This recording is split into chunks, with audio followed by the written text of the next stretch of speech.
سیدنا ابو بکر صدیق رضی اللہ تعالیٰ عنہ رسول کریم صلی اللہ تعالیٰ علیہ وسلم کے آپ کی بارگاہ میں آنے سے قبل جو آپ کے بچپن کے حالات ہیں، آپ کا اصل نام عبداللہ، بعض روایتوں میں عبد الکعبہ کہا گیا ہے۔ زمانہ جاہلیت میں عبد الکعبہ نام تھا، لیکن حضور صلی اللہ علیہ وسلم نے بدل کر عبداللہ رکھا۔ حضرت ابو بکر صدیق رضی اللہ تعالیٰ عنہ، ابو بکر ان کا لقب پڑ گیا، کنیت ہو گئی، اور صدیق اور عتیق آپ کا لقب ہو گیا۔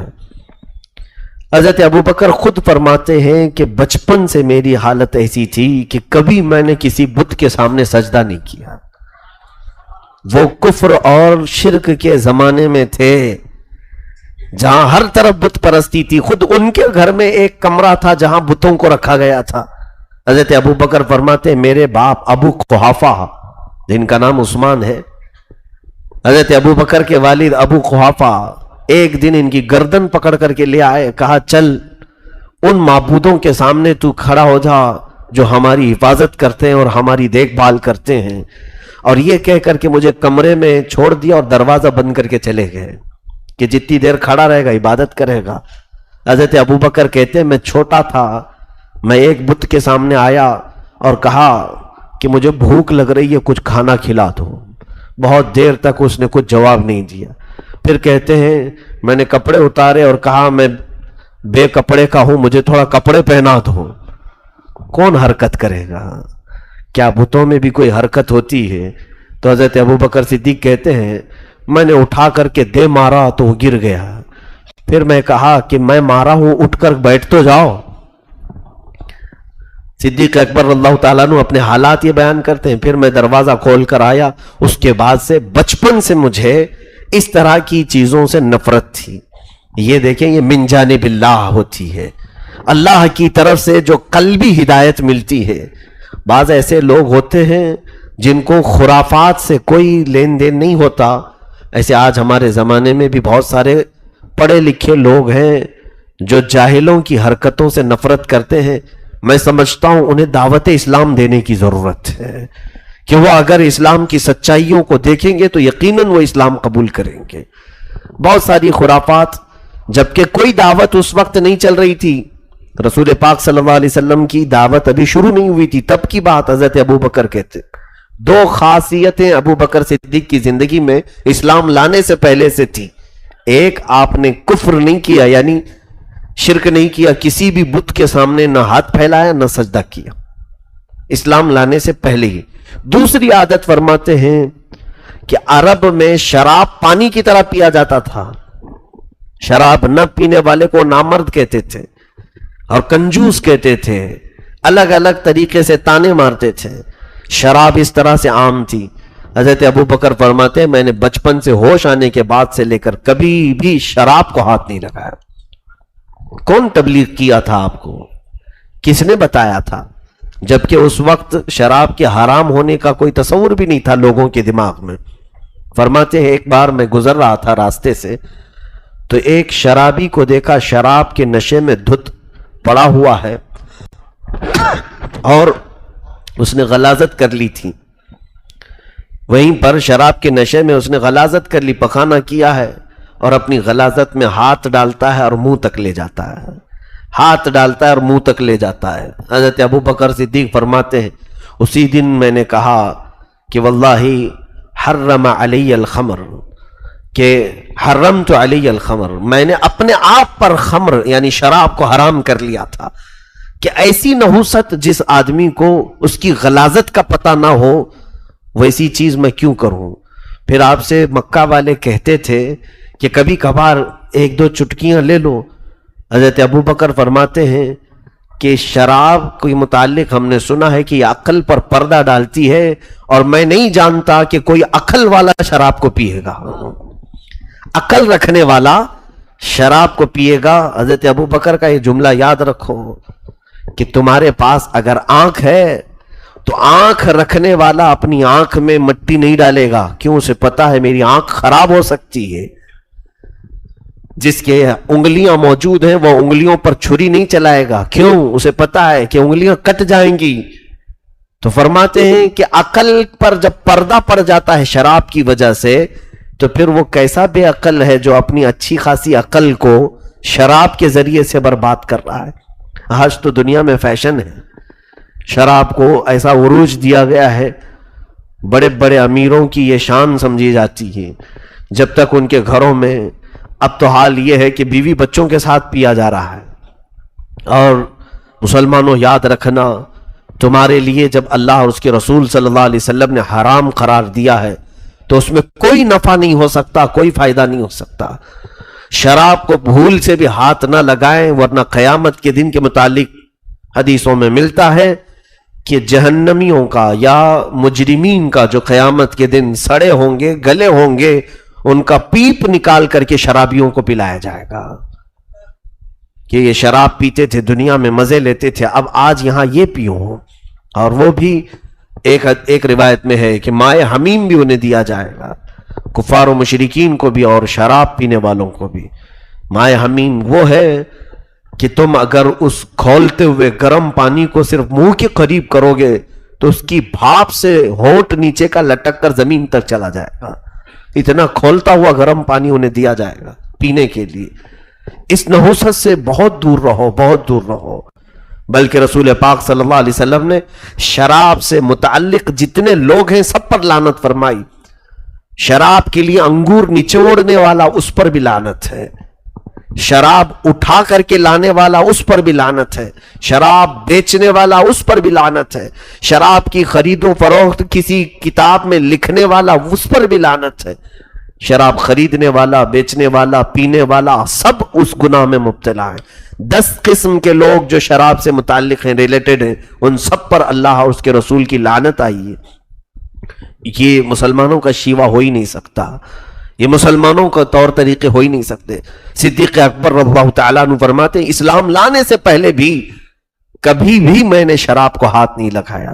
2 خاصیتیں آپ کی تھیں.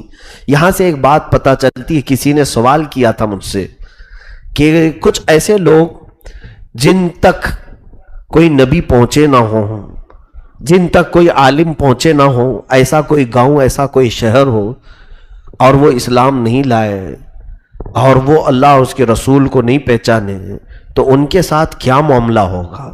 پہلی بات تو یہ ہے کہ اللہ نے ایسا کوئی خطہ اور ایسی کوئی جگہ رکھی نہیں جہاں حق کی دعوت پہنچی نہ ہو, کوئی ایسی جگہ رہی نہیں. اگر کسی کا ایسا حال ہے بھی کہ کوئی وہاں پر سچائی کی دعوت لے کر گیا نہیں, تو ایک بات یاد رکھیں, کوئی بھی اگر مبلغ نہیں آیا, عالم نہیں آیا, کوئی نہ بھی آیا ہو, تو اس خطے کے لوگوں کے دلوں میں اللہ ہدایت ضرور رکھتا ہے, انہیں خیر اور شر کی پہچان ضرور دیتا ہے.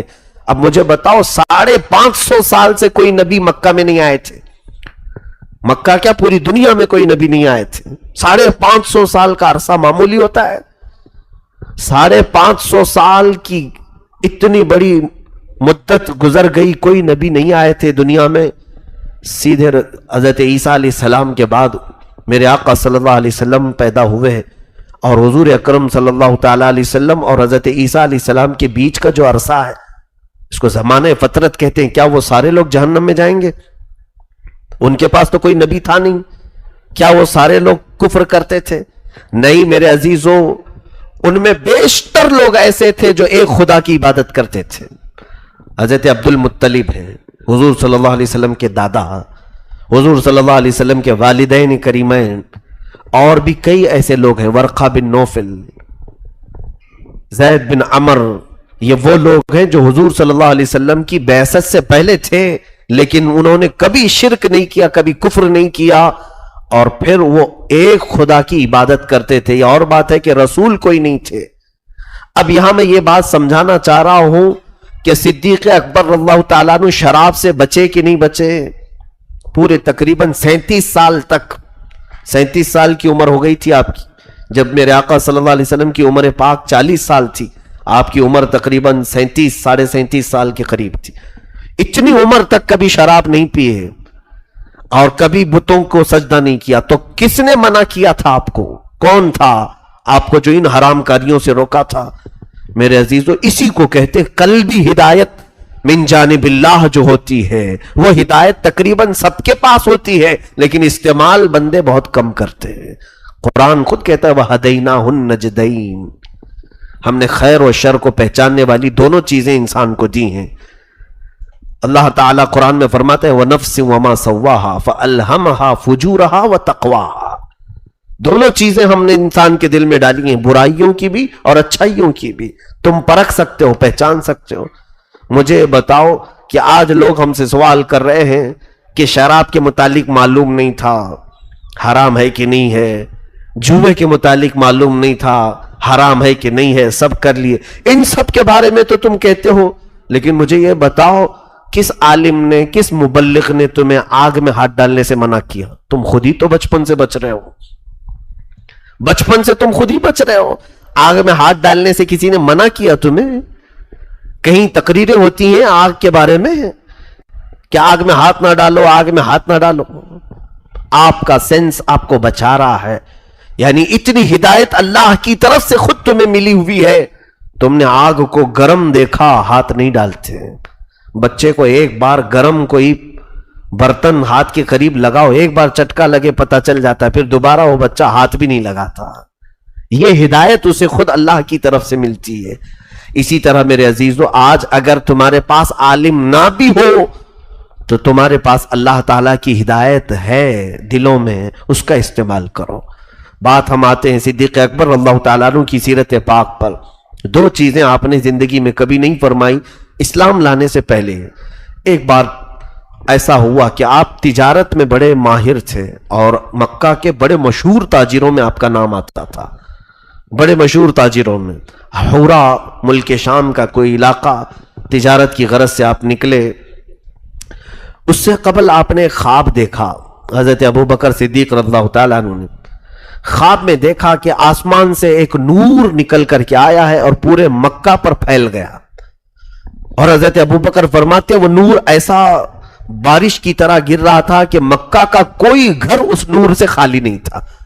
میرے گھر میں بھی وہ نور داخل ہوا، میں نے گھر کا دروازہ بند کر لیا تو دیکھا سب اجالا ہی اجالا تھا۔ میں گھبرا کر کے اٹھا اور میں مکہ کے ایک یہودی سے جا کر کے اس کی تعبیر پوچھی۔ اس نے کہا مجھے معلوم نہیں یہ تعبیر کیا ہو سکتی ہے۔ حضرت ابوبکر فرماتے ہیں میں اسی طاق میں فراق میں تھا کہ مجھے کوئی ایک عجیب و غریب خواب کی تعبیر بتائے، تو پھر اسی اسنا میں تجارت کے لیے میں نکل پڑا ملک شام۔ ملک شام کی تجارت کے درمیان ایک علاقہ تھا بحیرہ راہب کا۔ راہب عیسائیوں کا جو بڑا عالم ہوتا ہے، جس کو پاپ کہتے ہیں، وہ کتاب کا علم رکھنے والا عالم، اس کے پاس آپ ٹھہرے اور جا کر کے اس سے اپنے خواب کی تعبیر پوچھی کہ میں نے ایک ایسا خواب دیکھا ہے کہ رات میں ایک اجالا نکل کر مکہ پر پھیل گیا، میرے گھر میں بھی آیا۔ تو اس راہب نے پہلے میرا نام پوچھا، پھر پوچھا تمہارا خاندان کون سا ہے، پھر میرے خاندان کے متعلق پوچھا کیا یہ عرب کا مشہور خاندان ہے؟ کہا ہاں عرب کا سب سے مشہور خاندان قریش، میں اسی میں سے ہوں۔ پھر اس نے میرا پیشہ پوچھا کیا کرتے ہو؟ کہا تجارت کرتا ہوں۔ تو اس بحیرہ راہب نے کہا کہ اے ابو بکر، اگر اللہ نے تیرا خواب سچ کیا تو ان قریب تمہارے خاندان میں ایک نبی پیدا ہوگا، ایک نبی پیدا ہوگا جو اپنے نور سے پورے دنیا کے گھروں کو بھر دے گا، اور تم اس کے ساتھی رہو گے اور اس کی وفات کے بعد تم اس کے وزیر بنو گے۔ یہ بہت پہلے ہی خواب میں دیکھا تھا حضرت ابوبکر نے، تعبیر میں یہ ملا، تجارت کی ہے، واپس آئے۔ یہی سفر کے بعد جب مکہ واپس آئے تو بڑے بڑے تاجر آپ سے ملنے کے لیے آتے تھے۔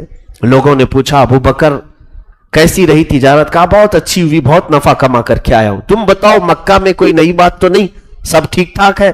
تو کچھ لوگوں نے کہا ہاں ایک نئی بات ہوئی ہے، ابو طالب کے بھتیجے عبداللہ کا یتیم بیٹا محمد صلی اللہ علیہ وسلم، انہوں نے دعویٰ کر دیا ہے کہ وہ اللہ کے نبی ہیں اور وہ ہمارے تمام معبودوں کو جھٹلا رہے ہیں، ہمارے تمام خداؤں کا انکار کر رہے ہیں۔ حضرت ابو بکر کہتے ہیں اسی وقت میں اٹھا، کیونکہ حضور صلی اللہ علیہ وسلم سے بہت پرانے تعلقات ان کے تھے، دوستی پہلے سے تھی، کیونکہ جس محلے میں حضرت ابوبکر رہتے تھے اسی محلے میں حضرت خدیجۃ الکبریٰ کا مکان تھا.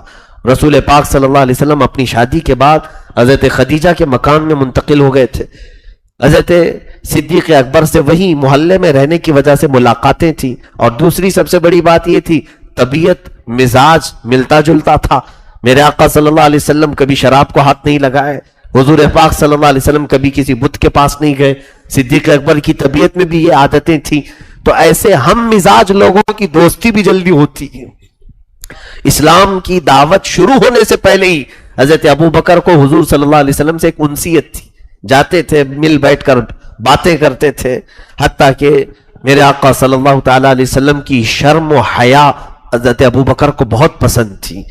حضرت ابوبکر آپ کے اخلاق سے بڑے متاثر تھے. تو پھر یہ تمام معاملات پہلے سے تھے. آج جب مکہ والوں نے کہا کہ محمد نے ایسے ایسے اعلان کیا ہے تو سیدھے اٹھ کر کے آئے حضور پاک صلی اللہ تعالی علیہ وسلم کے پاس. آپ اپنے گھر میں تھے. ابو بکر داخل ہوئے اور پوچھا اے محمد صلی اللہ علیہ وسلم میں کیا سن رہا ہوں مکہ والوں کی زبان سے, میں کیا سن رہا ہوں کہ آپ نے کچھ اعلان کیا ہے. رسول پاک صلی اللہ تعالی علیہ وسلم نے ان سے کچھ نہیں فرمایا. کہا کہ ابو بکر تم وہی سن رہے ہو جو خواب دیکھ کر بحیرہ راہب سے پوچھ کے آئے ہو. حضرت ابو بکر صدیق کہتے ہیں اشہد ان لا الہ الا اللہ واشہد ان محمد رسول اللہ. پھر کوئی سوال ہی نہیں کیا آپ نے, صرف آپ نے ہی پوچھا کہ آپ نے اعلان کیا. حضور نے فرمایا ہاں میں وہی اعلان کر رہا ہوں جو تم نے خواب میں دیکھا اور بحیرہ راہب سے پوچھ کے آئے. یہ میرے رسول پاک کا علم غیب ہے. رسول کریم صلی اللہ تعالی علیہ وسلم کی اس ادا پر صدیق اکبر فدا ہوئے. اور اس کے بعد اسلام لانے میں ابو بکر کا سب سے پہلا مقام ہے. اور راویوں نے الگ الگ تطبیق دی ہے کہ اللہ کے حبیب صلی اللہ علیہ وسلم نے جب اسلام کی دعوت پیش کی سب سے پہلے کون اسلام لایا, سب سے پہلے کون لایا. روایتیں الگ الگ ملتی ہیں. ایک حدیث پاک میں یہ کہا گیا ہے کہ حضرت ابو بکر سب سے پہلے ایمان لائے. ایک حدیث میں ہے حضرت علی سب سے پہلے ایمان لائے. ایک حدیث میں حضرت خدیجہ سب سے پہلے ایمان لائی. تو بعد میں محدثین نے اس کو یوں تطبیق دیا کہ سب اپنی جگہ پر صحیح ہے. ایسے ہم اس کو الگ الگ معنی میں لیں گے کہ مردوں میں بڑی عمر والوں میں ابو بکر سب سے پہلے ایمان لائے, بچوں میں حضرت علی سب سے پہلے ایمان لائے, عورتوں میں خدیجۃ الکبریٰ سب سے پہلے ایمان لائی, اور غلاموں میں زید بن حارثہ سب سے پہلے ایمان لائے. تو اس طرح سے تطبیق دی گئی. لیکن پھر بھی صدیق اکبر کا مقام سابقون الاولون میں سے ہے, جن کا ذکر قرآن میں آیا ہے. 11ویں پارے کی آیت سورہ توبہ کی اللہ تعالیٰ فرماتا ہے والسابقون الاولون من المہاجرین والانصار الذین اتبعوہم باحسان رضی اللہ عنہم ورضوا عنہ. وہ سب سے پہلے اسلام لانے والے مہاجرین اور انصار میں سے صحابہ, اللہ ان سے راضی ہوا اور وہ اللہ سے راضی ہوئے. یہ سابقین اولین میں آئے. حضرت ابو بکر صدیق رضی اللہ تعالیٰ عنہ کے ایمان لانے کا واقعہ یہ ہے. اور اس کے بعد حضور پاک صلی اللہ علیہ وسلم کی ایسی ملازمت اختیار کی. اب آپ کو میں بتاتا ہوں, جس وقت آپ ایمان لائے تھے تجارت سے نفع کما کر کل آپ کے پاس جو آمدنی بچی تھی, پیسہ تھا, وہ 40,000 درہم تھے. اس زمانے میں 40,000 درہم بڑی قیمت ہوتی تھی, بڑی قیمت. اس زمانے کے وہ کئی لاکھوں میں ہو جائے, لیکن وہ 40,000 درہم پورے کے پورے آپ نے اسلام میں خرچ کر دیے. جس دن سے ایمان لائے اس دن سے اپنے پورے مال کو کہا کہ یہ میں نے اللہ اور اس کے رسول کے لیے وقف کر دیا ہے, میرا اس میں کچھ بھی نہیں ہے. حتیٰ کہ صدیق اکبر رضی اللہ تعالیٰ عنہ کا توکل اور یقین سارے صحابہ میں سب سے اعلیٰ تھا, سب سے اعلیٰ تھا. ایک بار جیسے کہ میں نے اس حدیث کو غالباً آپ کو بیان کیا ہو, حضرت ابو بکر کی فکر تو ایسی تھی کہ رسول پاک صلی اللہ تعالیٰ علیہ وسلم کبھی میرے مال کو پوچھے نہ کہ ابو بکر گھر میں کچھ ہے. کیونکہ جب جب جنگوں میں جانا ہوتا, جہاد میں, رسول پاک صلی اللہ علیہ وسلم اعلان فرماتے کہ جس کے پاس جو ہے وہ لے آئے. صحابہ اپنا اپنا مال پیش کرتے تھے. حضرت ابو بکر اپنے گھر میں آئے اور رو رو کر کے دعائیں کر رہے تھے. گھر والوں نے دیکھا صدیق اکبر اپنے گھر میں دعا کیا کر رہے ہیں, کہہ رہے اے اللہ تو اپنے رسول پر ایسی کوئی وحی بھیج, ایسا کوئی حکم نازل کر کہ تیرا رسول میرے مال کو اپنا مال سمجھ کے خرچہ کرے. کیونکہ جب رسول اعلان کرتے ہیں تو میں یہ مناسب نہیں سمجھتا کہ میں مال لے کر حضور کے پاس جاؤں، کیونکہ دینے والے کا ہاتھ اوپر ہوتا ہے، لینے والے کا ہاتھ نیچے ہوتا ہے، کبھی میں میرے نبی کا ہاتھ نیچے دیکھنا پسند نہیں کرتا۔ یہ فکر بھی صدیق اکبر کی تھی، حالانکہ رسول پاک صلی اللہ علیہ وسلم جود و نوال، جود و سخا کے مالک ہیں۔ میرے آقا صلی اللہ تعالیٰ علیہ وسلم کے متعلق اتنی فکر تھی ابو بکر صدیق کو، اور آپ کی دعا قبول بھی ہوئی۔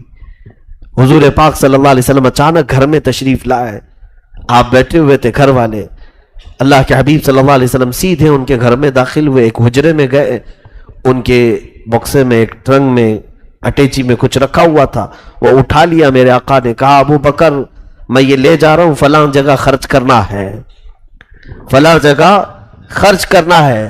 حضرت ابو بکر صدیق گھر میں بیٹھے دیکھ رہے تھے، رسول پاک صلی اللہ علیہ وسلم دروازے تک پہنچ کر مسکرائے اور فرمایا ابو بکر تیری دعا اللہ نے سن لی ہے۔ میرے عزیزو، یہ ابو بکر صدیق کی جانی ساری میرے آقا صلی اللہ علیہ وسلم کے ساتھ ہجرت کے دن بھی آپ نے ایسے ہی کیا تھا۔ جب رسول پاک صلی اللہ تعالیٰ علیہ وسلم پر آپ ایمان لائے تو آپ کے گھر والوں میں سے کوئی ایمان نہیں لائے تھے، شروع میں کوئی ایمان نہیں لائے تھے۔ بڑی تکلیفیں آپ نے برداشت کی مکہ میں، 13 سال کا عرصہ جو ہوا ہے، بڑی تکلیفیں، اس لیے کہ حضور اکرم صلی اللہ تعالیٰ علیہ وسلم کے دفاع میں ہمیشہ رہتے تھے۔ ایک بار وہ عقبہ نام کا ایک شخص اللہ کے حبیب صلی اللہ علیہ وسلم کے گلے میں پھندا ڈال کر تولیہ کا گھما رہا تھا اور کھینچ رہا تھا حرم پاک میں۔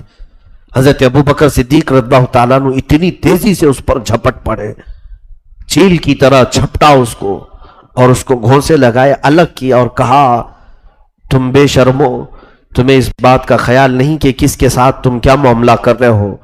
40 سال ان کے اخلاق کے تم گواہ ہو، ان کی سچائیوں کے تم گواہ ہو، ان کی امانت داری کے تم گواہ ہو۔ آج اس شخص کے ساتھ تم برا برتاؤ کر رہے ہو جو یہ کہہ رہا ہے میرا رب اللہ ہے، جبکہ اس کے وہ دلیلیں لے کر کے تمہارے پاس آیا ہے، روشن برہان لے کر کے تمہارے پاس آیا ہے۔ حضرت ابو بکر صدیق رضی اللہ تعالیٰ عنہ ایک دو مرتبہ نہیں، کئی مرتبہ ایسے معاملات ہوئے۔ حضرت عائشہ فرماتی ہیں کہ صدیق اکبر نے یہ روایت یہ بھی بیان فرمایا کہ ایک مرتبہ حضور اکرم صلی اللہ علیہ وسلم کے ساتھ حرم کعبہ کے اندر پہلا خطبہ دے رہے تھے، سب سے پہلا خطبہ اسلام کا صدیق اکبر نے دیا ہے۔ خطبہ مکمل نہیں کرنے پائے تھے کہ جو مکہ میں وہاں کفار و مشرکین بیٹھے تھے مشتعل ہو گئے، بھڑک گئے اور ان کو کھینچا، بہت زد و کوب کیا، مارا، یہاں تک کہ اتنا منہ سوج گیا تھا کہ ان کی ناک اور آنکھ بھی نظر نہیں آتے تھے منہ کی سوجن کی وجہ سے۔ آپ کا قبیلہ بنو تمیم، بنو تیم، تو انہوں نے اٹھا کر کے صدیق اکبر کو اپنے گھر پہنچایا، اور یہاں تک کہ آپ کے ہوش میں آنے کا آپ کا پورا خاندان انتظار کر رہا تھا۔ حضرت ابو بکر صدیق پر پورے دن، پوری شام، رات گزر گئی۔ ان کی والدہ ام الخیر کھڑی رہی، لوگوں نے کہا کہ انہیں کچھ دودھ پلاؤ، پانی پلاؤ۔ رات کا آدھا پہر گزر چکا تھا جب آپ نے آنکھیں کھولی۔ ام الخیر کہتی ہے میں دودھ لے کر پہنچی تو صدیق اکبر نے سب سے پہلے پوچھا رسول اللہ کا کیا حال ہے؟ ام الخیر کہتی ہیں میں نے کہا ابو بکر یہ ساری جو تیری حالت بنی ہے اسی کی وجہ سے تو بنی، محمد کی وجہ سے، چھوڑ دے اس کا ذکر، عرب والے، مکہ والے تیری بڑی عزت کرتے ہیں۔ حضرت ابو بکر فیصلوں میں بیٹھا کرتے تھے، مکہ والوں خون بہا، دیت وغیرہ کے معاملات میں آپ فیصلہ کرتے تھے۔ ان کی ماں نے کہا کہ تو چھوڑ دے محمد کو، اسی کی وجہ سے مکہ والوں نے تجھے آج اتنا مارا ہے۔ حضرت ابو بکر صدیق نے جو الفاظ کہتے ہیں اپنی ماں سے کہ میری ماں تجھے خبر نہیں کہ اس میں جو حلاوت اور شیرینی ہے ان کو چھوڑنے میں کوئی مٹھاس نہیں ہے۔ تو ضد پر تھے کہ میں جب تک حالات معلوم نہیں کروں گا میں دودھ بھی نہیں پیوں گا، پانی بھی نہیں۔ پوچھا کہ میں کیسے معلوم کروں کہ محمد کہاں ہے، حضور پاک صلی اللہ علیہ وسلم کہاں ہیں؟ صدیق اکبر نے اپنی ماں سے کہا جاؤ ام جمیل کے پاس، جو عمر فاروق کی بہن تھی، وہ اسلام لائی ہوئی تھی پہلے، کہا ام جمیل کے پاس جاؤ، وہ تجھے بتا دے گی کہ رسول کہاں ہے۔ ام الخیر آئی ام جمیل کے پاس، کہا کہ محمد کہاں ہے؟ ام جمیل نے کہا تجھے کیا ضرورت پڑ گئی محمد کی؟ وہ پہچانتی تھی ابو بکر کی ماں ہے اور ایمان لائی ہوئی نہیں ہے۔ تو ام الخیر رونے لگی، اے ام جمیل بتا دے میرا بیٹا موت کے قریب آ چکا ہے اور وہ کچھ کھاتا پیتا نہیں، کہتا ہے جب تک وہ اپنے نبی کو نہیں دیکھ لے گا کچھ نہیں حلق سے اتارے گا۔ ام جمیل کہتی ہے میں خود آ کر کے دیکھوں گی۔ وہ آئیں، جب صدیق اکبر کی یہ حالت دیکھی تو چیخ پڑی، کہا ابو بکر، اللہ نے جو تجھے یہ دیا ہے، یہ جو مصائب یا مشقتیں جو تجھے رسول پاک کے دفاع کے راستے میں ملی ہیں، یقیناً ہر مصیبت کا اجر اللہ کے نزدیک بہت بڑا ہے۔ دونوں عورتیں کندھے سے سہارا دے کر کے ان کو اٹھاتی ہیں۔ ام جمیل کہتی ہے میں جانتی ہوں اس وقت رسول اللہ کہاں ہیں۔ وہ زید بن ارقم کے گھر پر تھے۔ یہ دونوں عورتیں رات کے وقت، رات کا کتنا پہر گزر چکا تھا، جب زید بن ارقم کے گھر جاتے ہیں، گھر کے اندر روشنی تھی، اللہ کے حبیب صلی اللہ علیہ وسلم سوئے ہوئے نہیں تھے، بیدار بیٹھے ہوئے تھے، ایسا لگتا تھا کہ اپنے عاشق صادق کے انتظار میں بیٹھے ہو۔ صدیق اکبر کو جیسے ہی دونوں عورتوں نے سہارا دے کر کے میرے آقا تک پہنچایا، حضور اکرم صلی اللہ علیہ وسلم پر رکت طاری ہو گئی، بے اختیار آنکھوں سے آنسو نکل پڑے، اور پھر عرض کیا اے رب ذوالجلال، یہ میرا ابو بکر تیرے دین کی راہ میں مشقتیں اٹھایا ہے، ہر مصیبت کے بدلے ایک ایک جنت تو اسے عطا کر۔ یہ ابو بکر صدیق رضی اللہ تعالیٰ ایک دو مرتبہ نہیں، کئی مرتبہ اسلام کے اس راہ میں مصائب کو برداشت کیا ہے۔